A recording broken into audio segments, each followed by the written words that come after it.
Isa na namang napakasaya at napakagandang pagkakataon ang pinagkaloob sa atin ng ating mahal na Diyos upang tayo magkasama-sama dito sa programang ating sinusubaybayan, Oras ng Pag-aaral. Ako po si Pastor Jose Sabat Jr., ang makakasama nyo para sa ilang minutong talakayan at kasama rin po natin walang iba kundi ang ating magiting na tagapagturo sa Manila Adventist College, si Pastor Nestor Ilioma. So bago tayo pumalaot, atin munang kamustahin si Pastor. Musta na kayo, Pastor? Pastor, ay napakabuti ng Diyos at alam kong ginagamit niya ang ating programa para tayo ay lubusang makarating at matagpuan natin sa pamamagitan ng himpapawid ang mga taong nagkakaroon ng marubdob na pagnanasang maintindihan ang salita ng Diyos. Yan, purihin po natin ang ating mahal na Panginoon. Pasalamatan natin siya sa lahat ng kanyang kabutihan sa bawat isa sa atin. Tunay nga po na ang programang ito ay nakakaabot sa iba't ibang dako ng sanlibutan. Para, Pastor, kung saan mayroong Adventistang Pilipino ay nasusubaybayan tayo sapagkat dito ang karamihan ay nakakakuha ng mga prinsipyo na kanilang i-apply sa kanilang pamumuhay bilang isang Kristiyano. At maraming salamat po sa patuloy ninyong pagsubaybay. Tanggapin niyo po ang aming mainit na pagbati. Saan man po kayo naroroon, nawa sana'y sumainyong palagi ang presensya ng Diyos at kayo'y pagpalain. Tayo po ngayon ay nasa ika-5 serye na ng atin pong pag-aaral. At ito po'y may pinamagatang paglabag sa espiritu ng kautusan. Isa na namang nakakahindik hininga itong ating pag-aaralan dahil ito po ay muli may kinalaman kila Ezra at Nehemias. Alam ba ninyo nang malaman ni Nehemias na ang mga Israelita ay bumibili ng kanilang sariling mga tao dahil laganap po ng panahong iyon ang pagbebenta ng kapamilya para sa mga pamilyang iyon. Nag-alab ang galit nitong si Nehemias. Bagamat pinapayagan nga ito ng batas, pero nanindigan si Nehemias bilang isang kawalang katarungan. Kanyang hinarap ang ilan sa mga pinakamatataas na pinuno ng Hudyo. So kaya nga dito sa atin hong pag-uusap, palagay ko makaka-relate tayong lahat dahil dito ay ating sasagutin ang ilang mga katanungang paano tayo maninindigan sa ating prinsipyo kung ang ginagawa naman ng iba ay naayon sa batas. Marahil papaano natin na hahadlangan yung kanilang mga ginagawa kung ang prinsipyo natin ay kakaiba sang-ayon sa kanilang mga ginagawa, paano natin nahadlangan yan kung sila naman ay sumusunod din sa batas? Bilang Kristiyano, paano ka magpapakita ng tamang pag-uugali sa gitna ng mga mapagsamantala? Ito maganda ito. Tama ba na magpautang ng may interes sa mga tao? Samahan niyo po kami sa ating gagawing talakayan. Makipagtalakayan tayo, subalit kailangan nating hilingan si Pastor Ilioma para humiling ng karunungan mula sa langit. Tayo po ay manalangin. Mapagmahal naming Diyos na nasa mga langit, sa oras na ito kami po ay nagsusumamo na inyo po kaming pagpalain at patawarin sa aming mga kasalanan.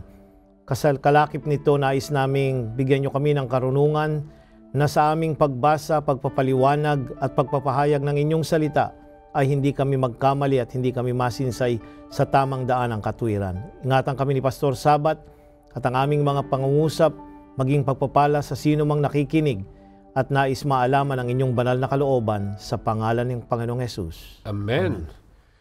Atin pong tingnan ang ating susing talata at ating basahin na masusumpungan sa Nehemias Kapitulo 5, ang talata po ay 11. Ganito po ang siyang sinasabi. Isinasamo ko sa inyo na isauli ninyo sa kanila. Sa araw ding ito ang kanilang mga bukid at ang kanilang mga ubasan, ang kanilang mga ulibuhan at ang kanilang mga bahay, gayon din ang ikasangdaang bahagi ng salapi at ng trigo, ng alak at ng langis na inyong hinihingi sa kanila. Ayan, Pastor, ang iyong talatang binasa ay kabahagi doon sa kapitulo na naglalaman sa Nehemia na ipinagbabawal yung pagpapatubo sa mga nakahiram o nakautang sa atin dahil sila ay mahirap, maralita at mayroong pagdurusa. Ang panawagan ni Nehemia, siya po rito ay nananawagan bilang gobernador na ang sabi niya ay isinasamo niya na inyong ibalik ang kanilang mga isauli yung kanilang mga lupain at mga bakit. Kasi ang kustumbre ay narito. Ikaw ay magtatanim, Pastor, kinakailangan mo ng puhunan para makapagtanim, ay hihiram ka doon sa medyo may mga nakakarangyanang kaunti. Pero sa panahon ng pag-aani, kulang pa yung iyong inanim na pambayad doon sa iyong hiniram. Kaya mapapatong, masasanla yung lupa. At pagka nakuha na yung lupa, kung minsan ang kanilang mga anak, ang kanilang mga kamag-anak ay nabebenta ng mga alipin hanggang sa walang-wala na ang mga ito. Ito ang ikinagagalit ni Nehemia at nais niyang ituwid ng kanilang kapanahunan. Meron nga dahilan para magalit. Pero alalahanin po natin na itong bayang ito ay mula sa pagkabihag. Galing sila sa Jerusalem. Nangangahulugan na hindi pa sila halos nakakapagsimula ng kanilang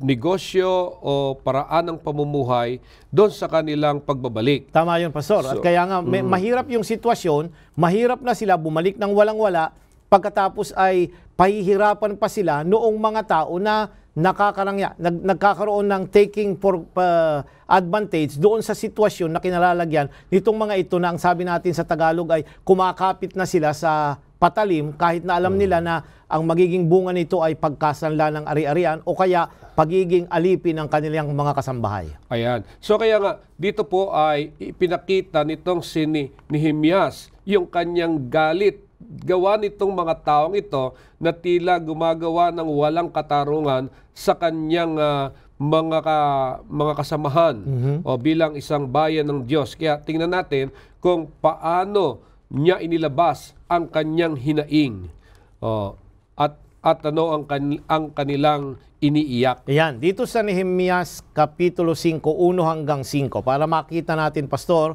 yung mas malawak na kalalagayan ng mga panahong yon na sila ay magbalik sa gawain ng Panginoon.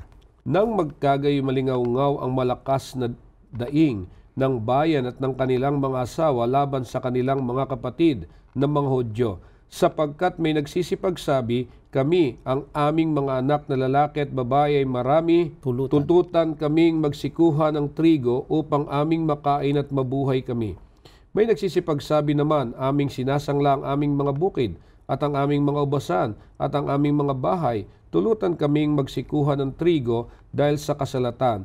May nagsisipagsabi naman, aming ipinangutang ng salapi ang buwis sa hari na hinihingi sa aming mga bukid at aming mga ubasan.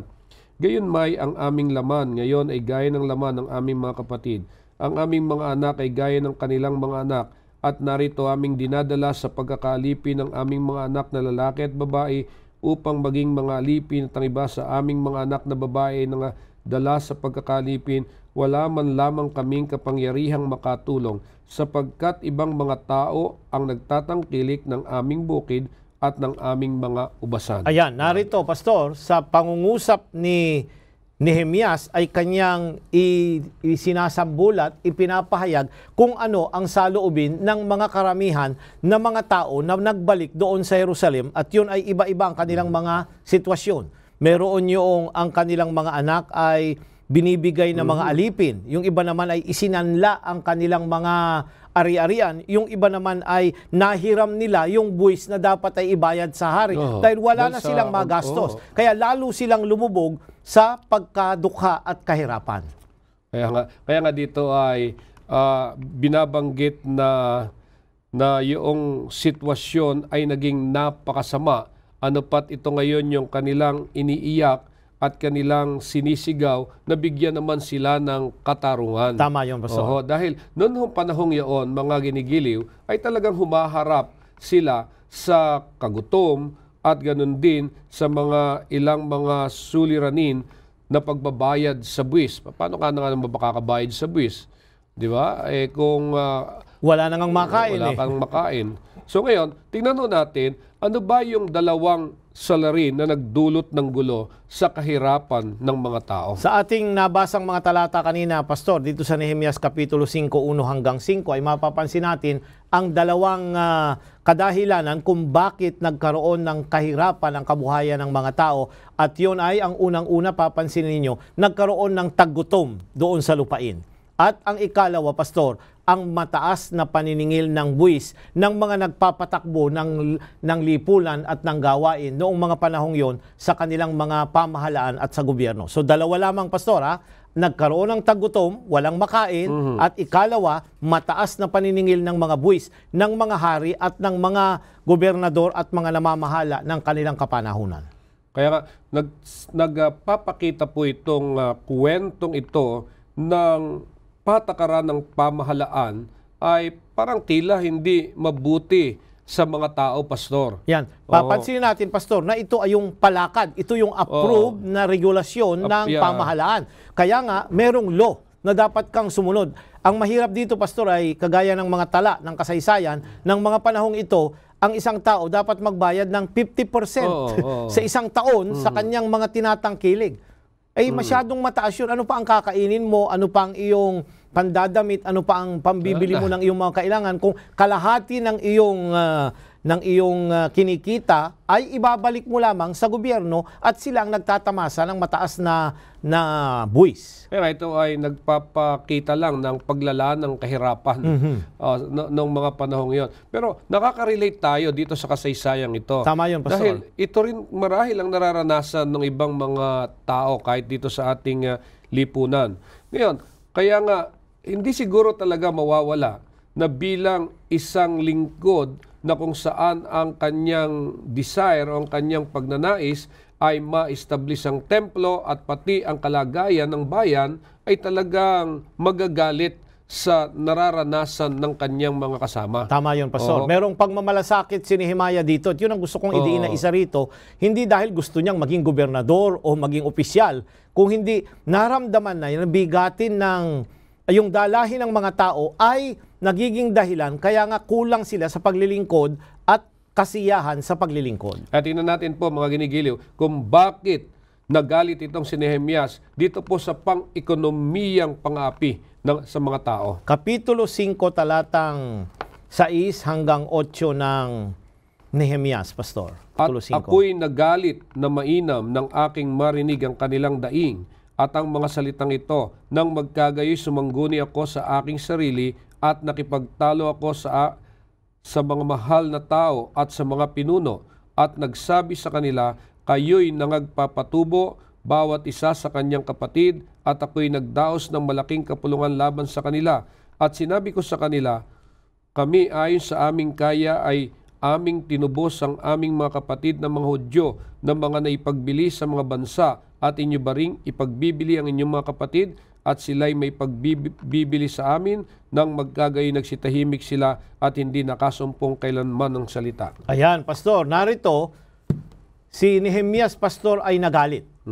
Pero yung kanyang kagalitan ay hindi doon sa mga tao siya galit, kundi yung kanilang ginagawang pag-oppress o pagdalupasa o pagpapahirap sa kabuhayan ng kanilang mga kapwa-kapatid.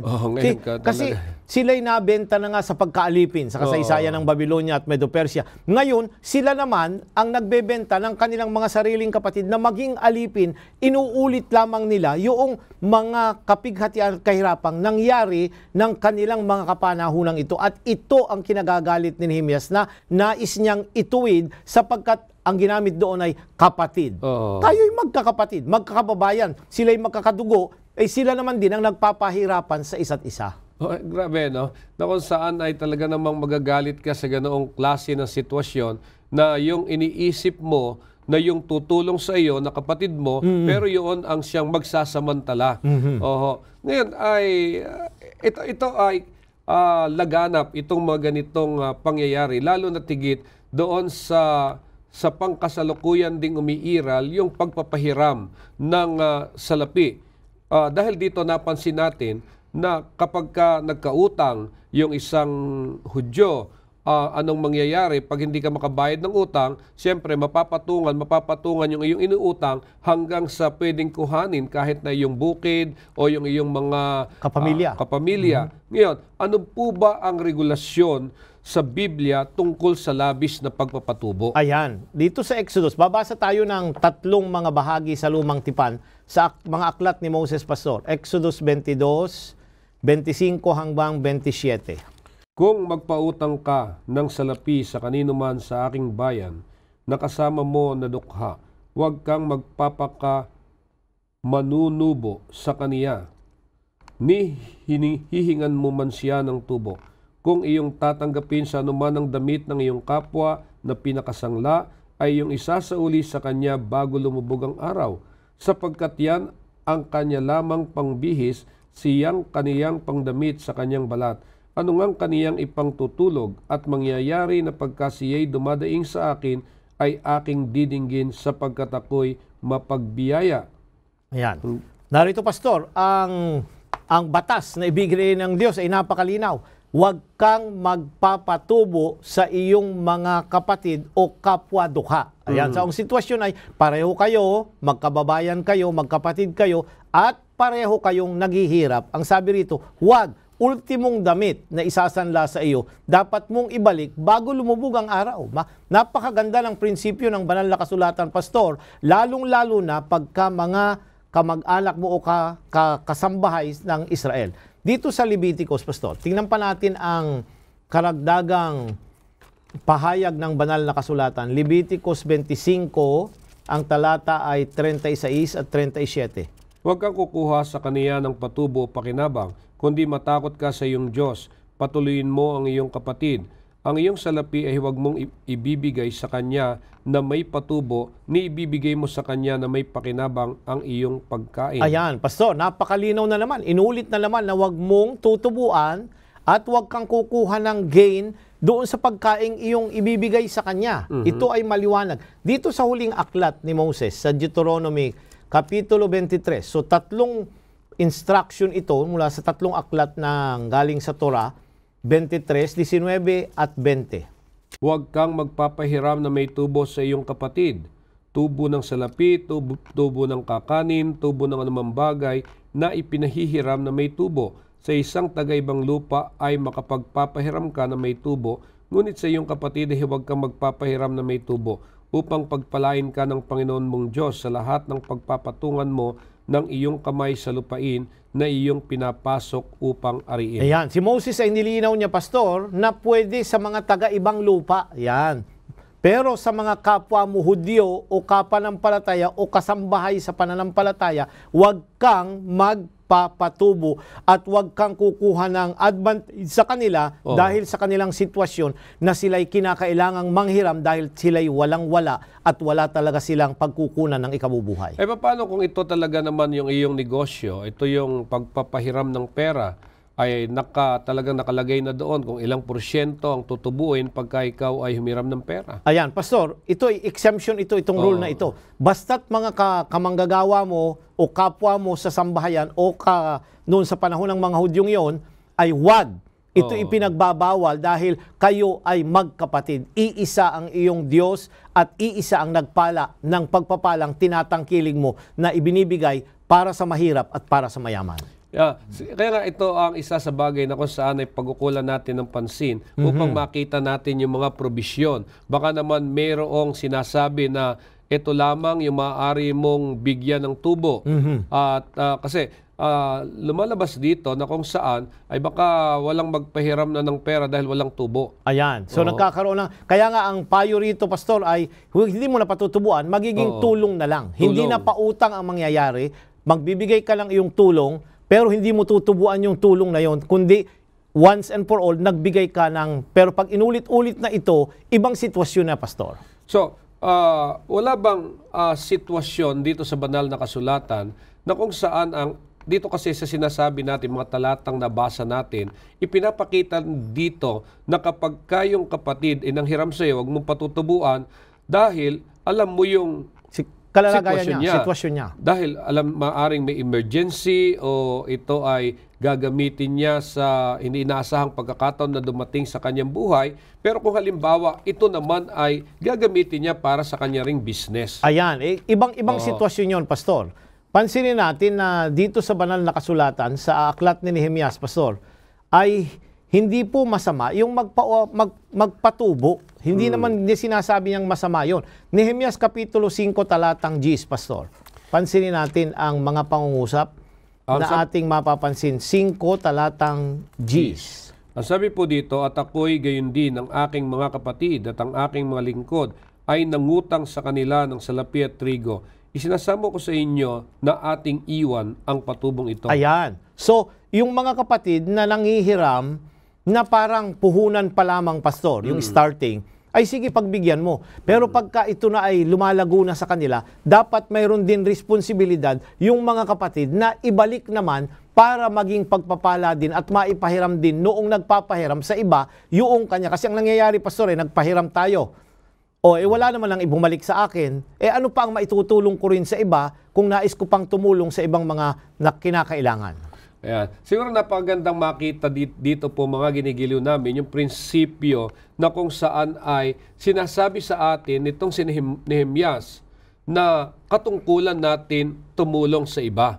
Lalo na tigit kung tayo ay nakakaangat kaysa sa kanila. So dahil may mga pagkakataon kasi na baka kung sino yung nakakaangat, siya yung nagsasamantala doon sa mga nangangailangan. So kaya dito po ay lalo nating napapangibabaw ang pag-ibig sa ating kapwa at yung interest na kung saan ay sila ay makasama natin, magkaroon ng pagkakapantay-pantay ang kalagayan. Bagamat, kasi yung lesson natin ay violating the spirit of the law. Bagamat may pamantayan ng lipunan, ang susyudad, ang legal aspect nito, pero bilang mga Kristiyano at mananampalataya at nagtitiwala sa Diyos, Pastor, ay sa isang tabi natin yon dahil ito ang paraan para tulungan ang mga kapatid na nagdaraho. Ewan naman maging issue ito, pero meron kasing mga katulad halimbawa ng kooperatiba. Meron tayong mga kooperatiba sa mga manggagawa, pero may mga regulasyon yan. Pagka ikaw ay humiram,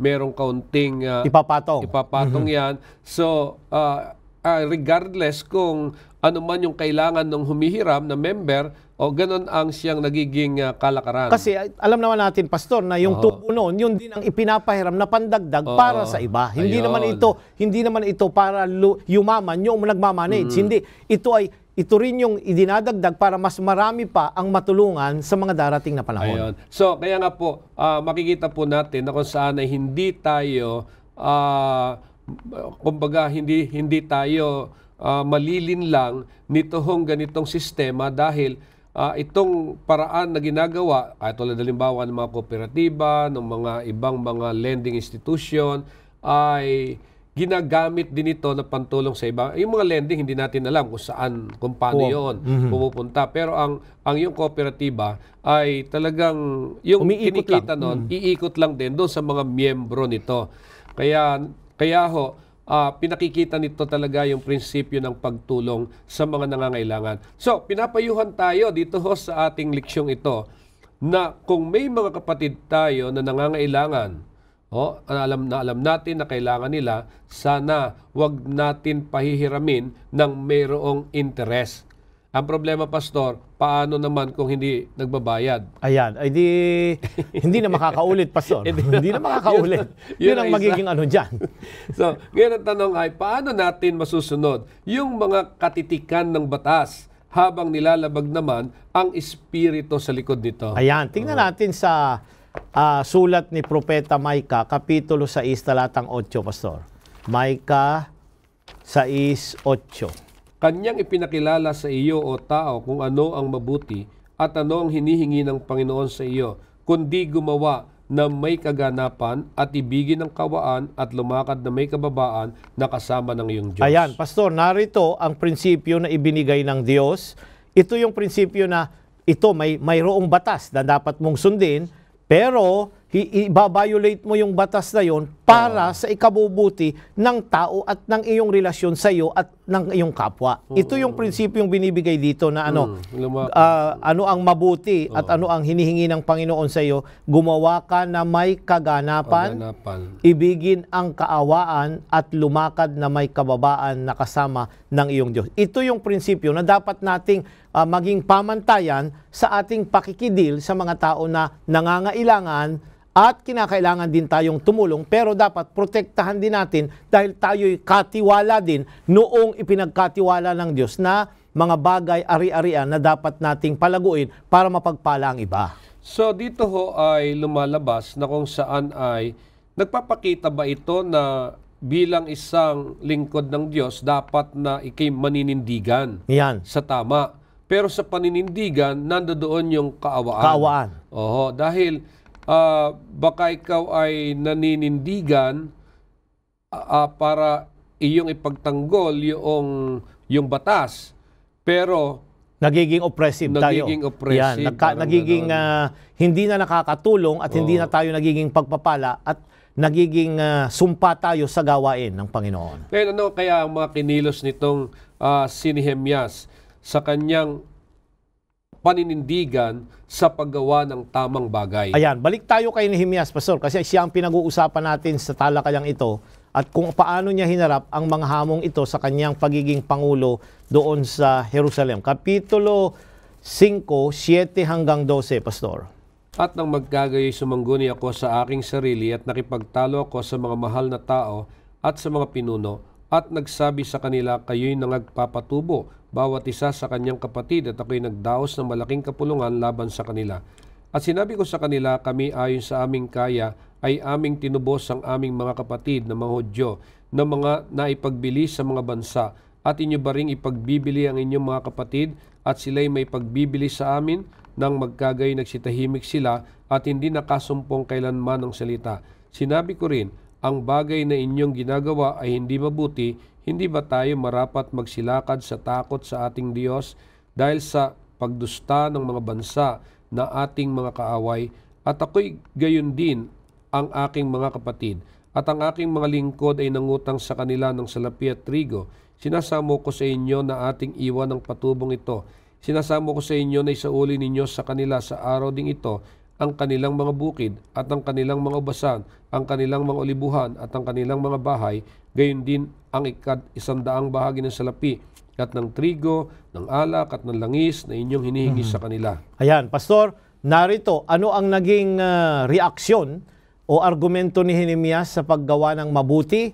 Ito, rarito, Pastor, sapagkat sila ay inalipin na doon sa dating sitwasyon, wag na nilang ulitin ulit yung sitwasyong kinalalagyan nila. Ibalik na. Maganda yung sitwasyon, yung kanyang hamon dito Ibalik na, isinasamo niya. Hindi siya nagagalit dito, Pastor. Hindi siya nag-mandate bilang isang pangulo, kundi nag-a-appeal siya na ibalik na nila para magkaroon ng equality sa pagpapasimula ng isang buhay doon sa restoration ng Jerusalem. Remember, ang context nito ay nagbalik sila para magpasimulang muli ng bagong buhay at pagsasama-sama bilang isang bayan at bansa doon sa Jerusalem. Nakita ko dito, Pastor, habang binabasa ko itong mga talatang ito, ang isang matibay na leader. Dahil dito hindi lang ang nakikinig ay yung mga kasamahan niya, yung kasama niya sa bayan ng Diyos, kundi yung mga maharlika at pinuno, ang sabing ganoon, dahil tumawag siya ng isang malaking pagpupulong ng lahat ng mga mamayan ng Israel ay pinagsama-sama para kanila itong pag-usapan. At ang kinausap niya, lalong-lalo na, Pastor, ay yung mga nasa higher status ng lipunan na may mga kakayanan.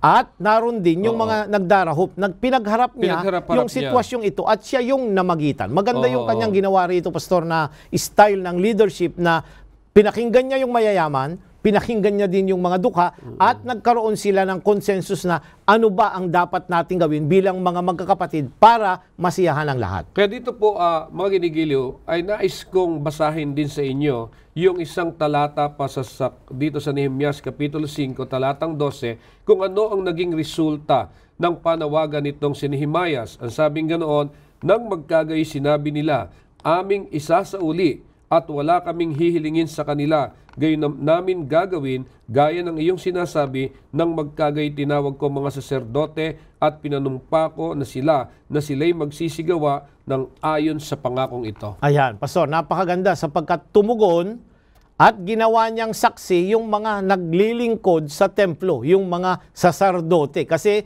kung minsan, pati yung mga yon nagiging oppressive na rin. At makikita natin sa panahon ng ating Panginoong Hesus ay naging oppressive ang priesthood na dapat ay hindi nagpapahirap sa mga tao. Yan, nakita ko dito sa puntong ito ang isang tunay na leader na bilang isang leader ay meron din pala talagang papel na pagkakasaserdote. Alam niyo, yung namamagitan ka sa iyong bayan, doon sa mga pinuno ng bayan at ng ating Panginoong Diyos. So kaya napakahalaga rin na maunawaan po natin itong prinsipyong ito. Ngayon, ano naman ang turo ng lumang tipan tungkol sa kabanalan ng isang panunumpa para sa mga tao? Ayan, Pastor, pansinin natin muna na may mga tao na ayaw ding sumunod. Meron ding hindi sumunod. Ayan, kaya nagkaroon ng isinumpa ni Nehemias. Talatang 13, Pastor, ng Kapitulo 5. May sumpang i-pronounce. Medyo nangako yung mga tao, sila'y pinagpala, blessing, at meron ding curse. Hindi yung curse, yung mga hindi sumunod. Talatang 13. Ang sabi ganon, ipinagpag ko naman ang aking laylayan, at ako'y nagsabi sa ganito, ipagpag ng Diyos ang bawat tao mula sa kanyang bahay at mula sa kanyang gawain na hindi tumupad ng pangakong ito. Sa makatwid bagay ganito, ipagpag siya at mahungkag. At ang buong kapisanan ay nagsabi, siya nawa at pumuri sa Panginoon at ginawa ng bayan ayon sa pangakong ito. Ayan, ang concept na yung pagpagpag ng laylayan, Pastor, ay para bagang tinatanggal mo yung pagpapala at bendisyon na ibinibigay ng Diyos. Kaya ito ang naging kabahagi noong mga ayaw sumunod dahil ang saksi nila ay ang Diyos nung sila ay nangako. Kaya papansinin natin, hindi sila sinusumpa dahil sila'y masama ang ginagawa, kundi dahil ang kanilang pangako ay nasa harapan ng Diyos, ay kinakailangan nila itong tuparin. Kung hindi, iwi-withdraw ng Diyos yung pagpapala sa kanila. Kasi di ba sinasabi natin na huwag kang manunumpa? Bakit dito sa puntong ito ay mayroong sumpang iniwan si Nehemias? Ayan. Yung nga kasi, kagaya ng sinabi ko, Pastor, ay ang pagsumpa nila, hindi kay Nehemias. Isinumpa nila na ibabalik nila yung mga yon sang-ayon sa pagpapala na ibinigay ng Diyos sa kanila. So sa Diyos sila nangako. Kaya nga sa atin, pag nangako tayo, dapat tuparin natin, Pastor, kundi babalik yung sumpa sa atin kahit na wala pang mag-pronounce na tayo isumpa. Kaya nga, kung titingnan po natin na talagang tinatawagan tayo ng ating Panginoong Jesucristo na lumapit sa Kanya, tanggapin natin siya at sundin ang Kanyang kalooban. Subalit kung ang ating pagtugon ay hindi natin gagampanan, tayo rin ang mapapalagay sa kapahamakan. The same way, yung nangyari dito sa pagkakataong ito na may mga tao na hindi sinunod ang kanilang tungkulin na kanilang pinag-agree sa isa't isa. Ano nangyari? Tinanggap nila yung sumpa mula sa ating Panginoon. Ngayon, ano naman ang dahilan ni Nehemias? Talatang 10 pa. Question 10. Ano naman ang turo ng lumang tipan tungkol sa kabanalan ng isang panunumpa para sa mga tao? Ayan, pansinin natin, Pastor, pagka yung tayo ay nagkaroon ng panunumpa, yung panunumpa, parang panunumpa sa pagsaksi o ano pa man. Dito sa bilang 30, talatang 2, Pastor. Pagka ang isang lalaki ay nagpanata ng isang panata sa Panginoon o sumumpa ng isang sumpa na itinali ang kanyang kaluluwa sa isang gampanin, ay huwag niyang sisirain ang kanyang salita, kanyang gaganapin ayon sa lahat ng binuka ng kanyang bibig. Ayan, napakalinaw dito, Pastor. Kung ano yung sinabi mo, binanggit mo, nang ikay manumpat na nata, dapat mong maging ano, Pastor? Dapat mong tuparin. Bakit? Kasi sa Deuteronomio 23, pansinin niyo, Pastor, ito ay may kasamang sumpa, yung hindi mo paggawa nung iyong ipinanata, 23, 21 hanggang 23. Pagka ikaw ay magpapanata na isang panata sa Panginoon mong Diyos, ay huwag kang magluluwat ng pagtupad sapagkat walang pagsalang uusisain sa iyo ng Panginoon mong Diyos at magiging kasalanan sa iyo. Ngunit kung ikaw ay magbawang pamanata ay hindi magiging kasalanan sa iyo. Ang nabukas sa iyong mga labi ay iyong gaganapin at gagawin ayon sa iyong ipinapanata sa Panginoon mong Diyos na isang kusang handog na ipinapangako mo ng iyong bibig. Ayan, Pastor, napakalinaw dito. Pag hindi mo ginawa yung iyong ipinangako, yung panata mo, ito'y kasalanan. At yun ay hahanapin ng Diyos para sa atin. Magbigay tayo ng pananaw naman ni Haring Solomon, Pastor. Ecclesiastes 5:4 at 5. Pagka ikaw ay nananata ng panata sa Diyos, huwag kang magliban ng pagtupad, sapagkat siya'y walang kaligayahan sa mga mangmang. Tuparin mo ang iyong ipinanata. Maigi nga ikaw ay huwag manata kaysa ikaw ay manata at hindi tumupad. Ayan, huwag ka na lang magbigay ng pangako. Pagka sasabihin mo na ibabalik. Kasi ang konteksto nito ay yung pagbabalik noong mga inutang, noong mga bahay, lupain, mga anak, mga kamag-anak, na ibabalik sila pagkatapos ng certain period of time na kapart ng regulation nila. Pag hindi mo ito ginawa, Pastor, mas mabuti pa na hindi ka nanata sapagkat babalik ang sumpa at ang Diyos ay i-require ka na sumagot sang-ayon sa kanyang banal na kalooban. Alam mo, nung panahon, marahil nitong sila ni Himayas, yung ikaw ay itinuring na nagkasala o nung panahon na ni Moses, pagka ikaw ay tinuring na nagkasala ay maraming proseso para ikay mapatawad sa pagkakasala. Di ba? At expensive, Pastor. Very expensive. Very expensive. Kasi sa ngayon, Pastor, ay pagka ikaw ay nagkasala, hingi ka lang ng tawad. Eh noon, talagang mag-o-offering kayo. Magkano yung isang buong offering? Masyadong mahal yun. Kaya nga, mas magandang sumunod ka na kaysa sa ikaw ay magkaroon pa ng marami pang mga regulasyon na dapat gampanan nung kanilang kapanahunan. Ayan. At kung sa ngayon ay minsan nagkakasala tayo, hindi natin tinutupad yung sumpa na inaakala natin na hindi namang mahirap. Ito ay katulad nung panahon nila Moses, na nagiging magastos at ang kailangan lang humingi ka ng tawad, palagay ko ito ay isang pagkakamali. Dahil kapag ka ikaw ay hindi tumupad sa iyong sumpa, nawawala yung peace of mind. Tama yun. Nawawala yung kapayapaan, nawawala yung dapat na kagalakan na ma-enjoy mo sa pagkakataong iyon. So kaya nga kung hindi mo kaya, huwag mo na lang sigurong ibigkas. Huwag mo lang ipangako. Oo, kaya lang, Pastor, kung halimbawa, ikaw magpapahiram ka, ay di tatanungin mo kailan ibabalik. Ay papansin natin, may susunod tayo mga pag-aaral, may mga contract dyan at mga covenant, Pastor, na may rules and regulation, na mayroong period na speculated na inilagay. Ayan, hintayin po natin yun sapagkat tatalakayin din natin yung mga bagay na ito dahil ito ang laman ng mga issues dito po sa aklat din itong si Nehemias. Ngayon, anong halimbawa naman? Ang sabing ganoon, kung na ginawa ni Nehemias, bakit hindi siya kumuha nung dapat sanang tatanggapin niya doon sa gobernador? Bilang gobernador. Ayan, Kapitulo 5, Pastor. 14 hanggang 19. Now, napansinin natin na siya ay inelect mula sa kanyang pagiging cupbearer, yung taga-tikim, naging builder, at naging gobernador. Ayan. So, nasa sitwasyon na siya ng gobernador, subalit, hindi niya ginampanan yung ginagawa ng mga tao na mga gobernador na kanyang sinundan. Talatang 14 hanggang 19 ng Kapitulo 5. Bukod dito mula sa panahon na ako'y mahalal na kanilang tagapamahala sa lupain ng Huda mula sa ika-20 taon hanggang sa ika-32 taon ni Artaherjes na hari, sa makatuwid bagay 12 taon, ako ang aking mga kapatid ay hindi nagsikain ng tinapay ng tagapamahala.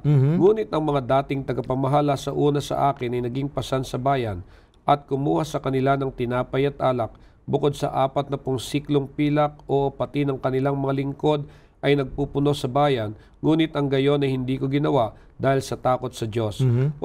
Ako naman nagpatuloy sa gawain ng kutang ito, ni hindi man lamang kami nagsibili ng anumang lupain,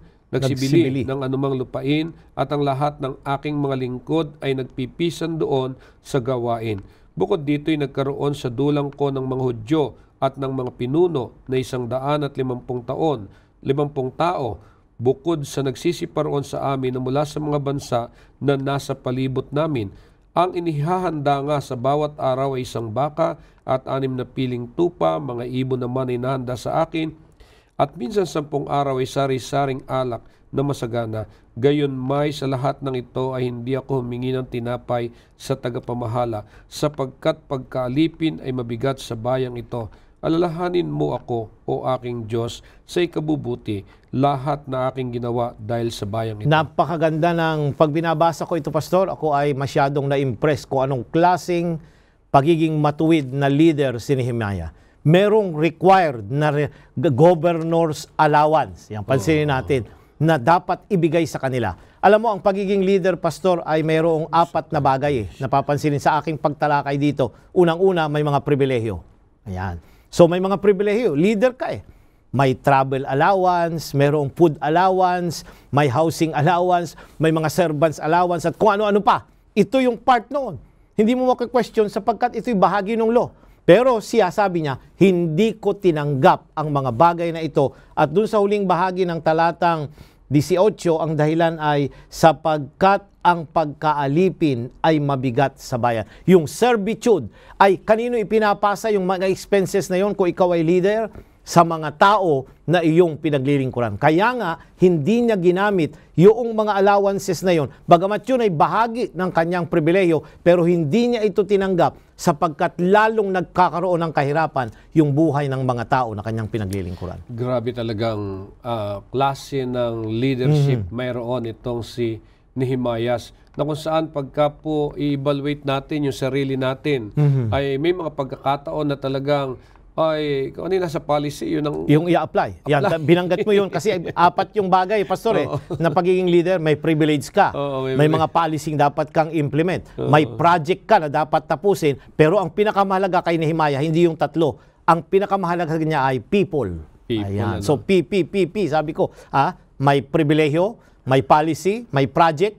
Dapat matapos ito ang pader. Pero ang pinakamahalaga sa kanya, matapos mo nga yung project na yun, nag-enjoy ka ng privilege mo at kung ano-ano pang mga policy ang nagawa mo, pero ang mga tao na hirapan, walang kwenta ang ating pagiging mga leader. Pero ang totoo, Pastor, totoo na meron tayong mga pribilehiyo bilang mga manggagawa. Maaring ito ay hindi rin lingid sa kaalaman ng mga pinaglilingkuran natin, pero sa mga pribilehiyong iyon, mayroon ding mga sinasakripisyo tayo alang-alang sa gawain din ng Panginoon para sa lalong yung bang pagtulong sa mga kapatiran na kung saan ay nagpupursige din na nagampanan yung mga proyekto sa iglesia. Tama yan, Pastor. So, nagiging katuwang ang mga leader natin. Kaya makita niyo po na talagang ang mga leader din natin sa ating iglesia ay mayroong ginagawang mga sakripisyo para sa interes ng panukala ng Diyos dito po sa ating sanlibutan. Sa ating personal na pagiging bahagi ng leadership, Pastor, mapapansin natin na there are times na kinakailangan tayo na mismo ang magsabing wag. Ayan, di ba? Pag tayo ay patitirahin sa pwedeng i-check-in ka, pero sabihin natin, hindi, natitira na lang kami dito sa bahay ng kapatid. Imbig na kakain sa labas ay makikikain tayo kasama ng mga kapatid. Kasama ito sa ating paglilingkod na mayroong kababaang loob at pagtingin na ito na may galing din sa mga kapatid, itong mga ating tinatamasang mga pagpapala. Pero dito pinakita nitong leader na ito, isang dakilang leader na si Nehemiah, na siya'y bukas ang palad sa pagbibigay ng marami sa iba. Kaya nga sabing ganon, bagamat hindi daw katulad ng gawain ni Abraham, pagkatapos iligtas ang nabihag ng ilan sa mga nakapaligid sa bansa, ang ginagawa ni Nehemiah gayunpaman ay nagpapahayag ng kapareho ding mahalagang prinsipyo. Ngayon ang tanong, ano ba yung halimbawa ang ibinigay ni Nehemiah sa pagtanggi niya sa kita at pagsasamantala? Yan, Kapitulo 5, talatang 19, Pastor. Alalahanin mo ako, o aking Diyos, sa ikabubuti, lahat na aking ginawa dahil sa bayang ito. Pastor, alam nyo, nananalangin si Nehemiah. Ito'y isang panalangin at ang kanyang panalangin ay, remember me. Na sana na tuwing maaalala siya sa paglipas ng panahon, at dito sa tala ng Biblia na ating pinag-aaralan, maaalala si Nehemiah na isang matuwid at gampang matuwid na lalaki ng Diyos na ano, gumaganap yung ng ikabubuti kanyang ng karamihan ang kanyang tinitingnan at ang ikabubuti ng gawain ng Panginoon. Yeah, makita po ninyo mga ginigiliw natin, dito talagang itinanggi ni Nehemias ang kanyang sarili. So, di bali nang mawala sa kanya yung pwedeng tamasain katulad ng tinamasa ng mga naunang gobernador. Alang-alang sa bayan, ito ay kanyang isinakripisyo. Kaya tingnan ninyo, paano ba pinakita naman ni Pablo yung prinsipyong ito ng pagtanggi sa sarili? Ayan, pansinin natin sapagkat si Pablo ang nagbigay ng napakagandang halimbawa, lalong-lalo na sa buhay ng ating Panginoong Hesus. Filipos 2:3-8.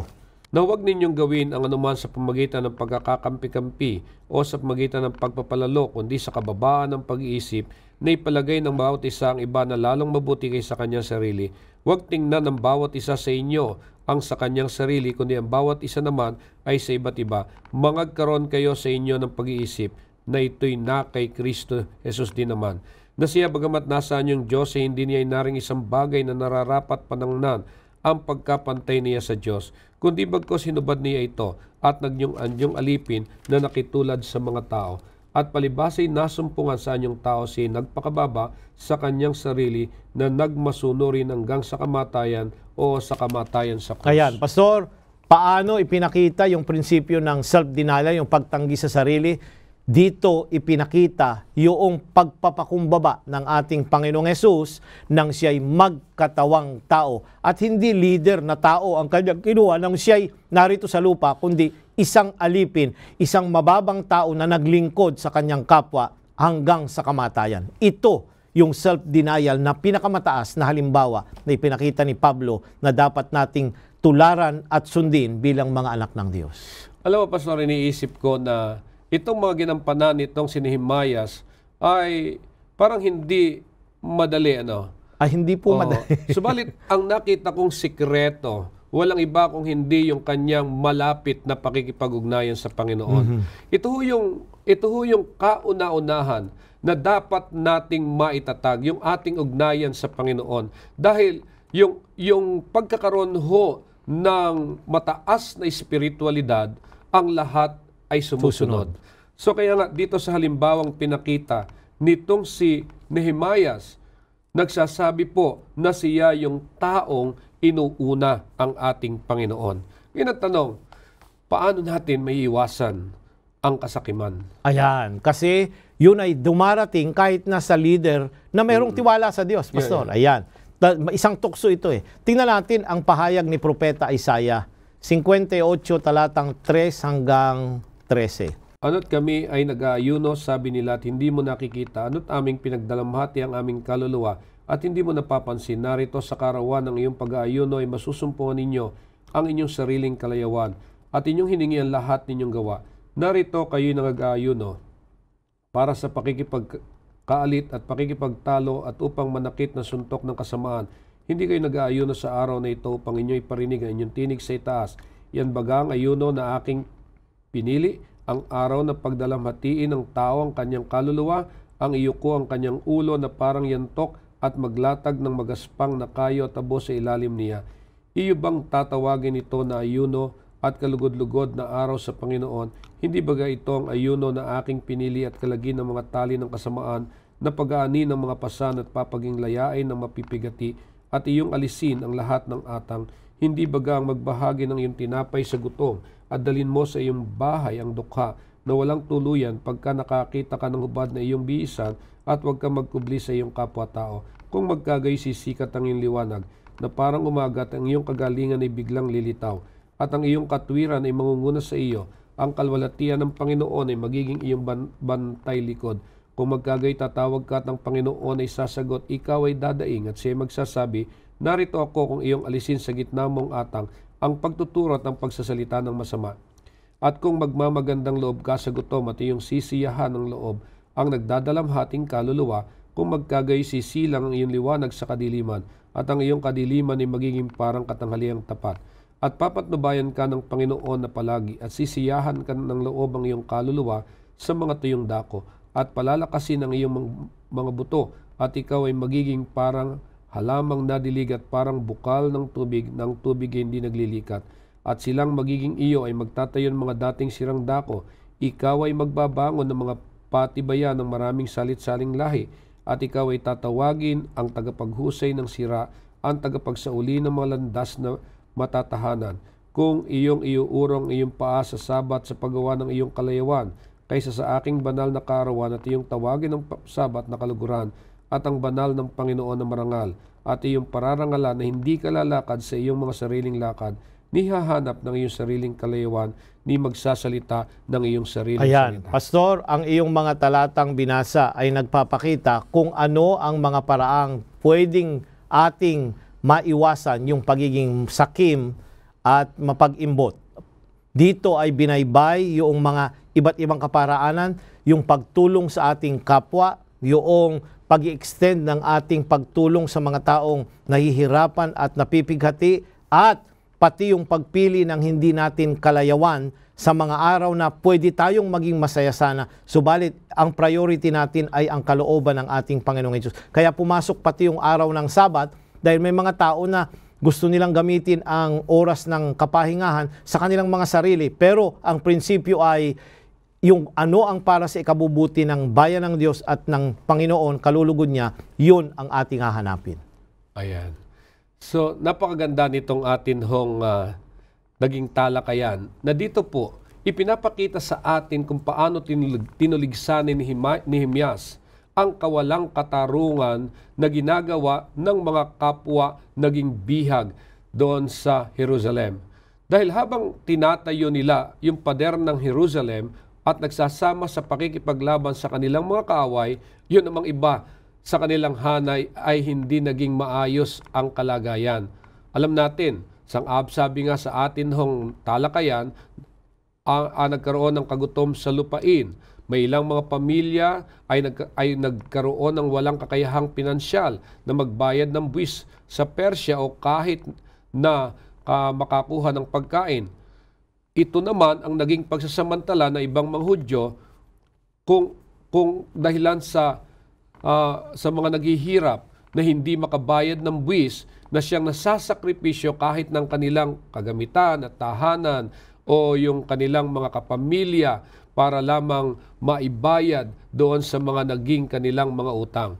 Dito'y pinakita ng isang Nehemias ang kanyang katapangan para manindigan sa tamang prinsipyo, para buwagin ang mapangaping kaugalian at manindigan sa katarungan. Ito po ay katulad din ng pagtuturo ni Jesus ng prinsipyo ng paninindigan. Sa kung oo ay oo at kung hindi ay hindi.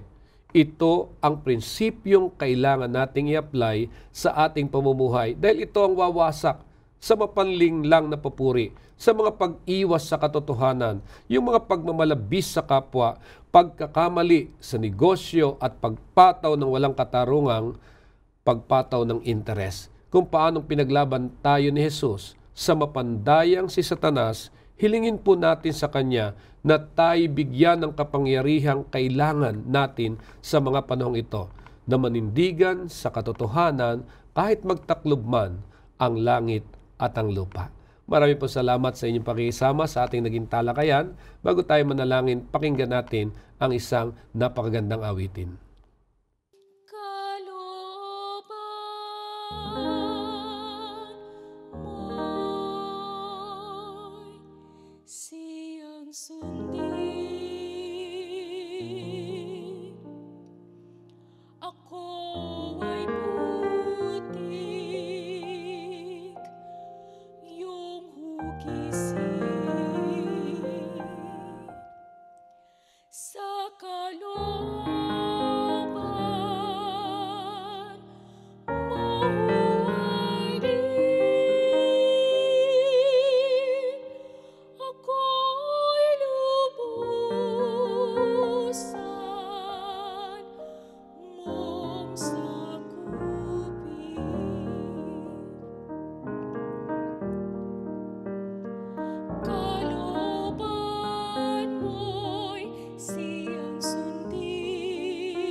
mo'y siyang sundin.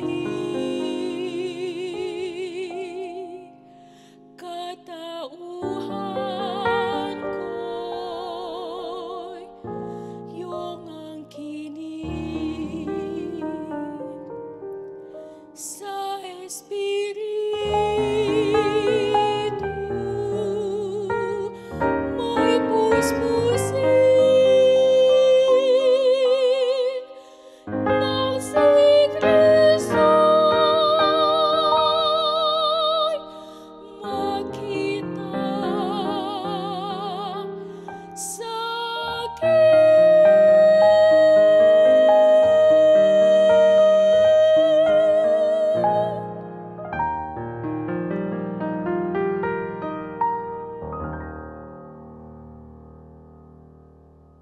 Tayo po'y manalangin. Dakila naming Diyos, nagagalak kaming pasalamatan kayo. Ipinakita niyo sa amin ang isang napakagandang halimbawa ng pangunguna. Ang buhay ni Nehemias. Nawa sana, Ama, bigyan niyo kami ng kapangyarihan na mabago namin ang aming mga sarili. Ang inyong biyaya nawa ang lumukob sa amin upang kakitaan din kami, hindi lamang ng buhay ni Nehemias, kundi ng buhay ng Panginoong Hesus. Akayin niyo po kami, Panginoon, sa pagtatapat at kung papaano maninindigan sa tama. Kung oo ay oo at kung hindi ay hindi. Na kung saan, Panginoon, sa gitna ng sanlibutang ito, makita kaming mga ilawan na siyang aakay sa mga tao upang sundin ang tamang prinsipyo na tinuturo ng banal na kasulatan. Pagpalain niyo nawa ang bawat sumusubaybay sa programang ito. Kasihan kami ng banal na Espiritu at maranasan ng bawat isa ang kasaganaan ng pamumuhay habang hinihintay ang pagbabalik ng Panginoong Hesus. Bigyan niyo po kami ng matatag na pananampalataya at kasigasigan sa paglilingkod para tapusin ang inyong misyon sa lupang ito. Ito po ang aming hiling sa pangalan ni Jesus. Amen. Muli po maginigiling, maraming salamat sa inyong patuloy na pakikisama sa atin hong mga talakayan. Sana po sa susunod magkasama-sama tayo. Ako po si Pastor Jose Sabat Jr. Kasama ko si Pastor Nestor Rillioma, nagsasabing sumagana nawa ang inyong pamumuhay.